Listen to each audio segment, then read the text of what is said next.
Bonjour, aujourd'hui je vais vous parler de l'effet de la variation de la température sur l'équilibre chimique.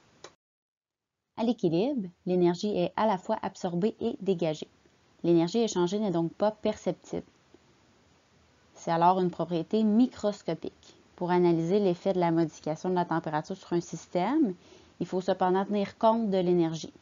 En fait, il faut savoir si la réaction est endothermique ou exothermique.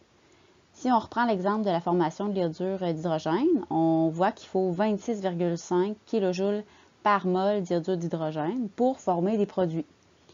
Si on augmente la température du système, donc en d'autres mots, si on ajoute de l'énergie, le mélange va pâlir. La formation des produits a donc été favorisée.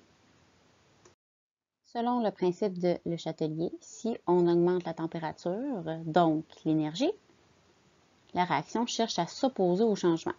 La réaction veut donc utiliser le surplus d'énergie qui lui est imposé, ou en d'autres mots, s'en débarrasser. Pour s'opposer au changement, la réaction directe doit être favorisée. Au final, lorsque l'équilibre est retrouvé, la concentration de dihydrogène et de diiode ont diminué et la concentration d'iodure d'hydrogène a augmenté. Si la concentration du diiode violet a diminué, cela signifie que la couleur sera moins intense lors du nouvel équilibre. Voici un autre exemple. Si au contraire, on abaisse la température de ce même système, le mélange veut s'opposer au changement. Dans ce cas, la couleur serait plus intense. C'est la réaction inverse qui serait favorisée.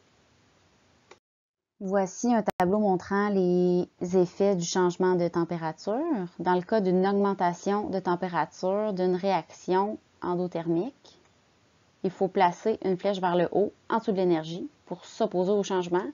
On veut se débarrasser de l'énergie de surplus, donc on veut qu'il y ait plus de produits. C'est pour ça que c'est la réaction directe qui est favorisée. Si la réaction est exothermique et qu'on augmente la température, il faut placer une flèche vers le haut, en dessous de l'énergie qui se trouve du côté des produits.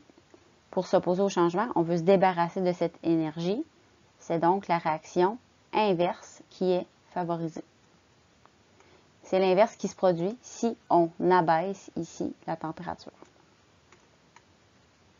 En conclusion, quand on augmente la température, c'est la réaction qui absorbe de l'énergie qui est favorisée. Si on diminue la température, c'est la réaction qui dégage de l'énergie qui est favorisée.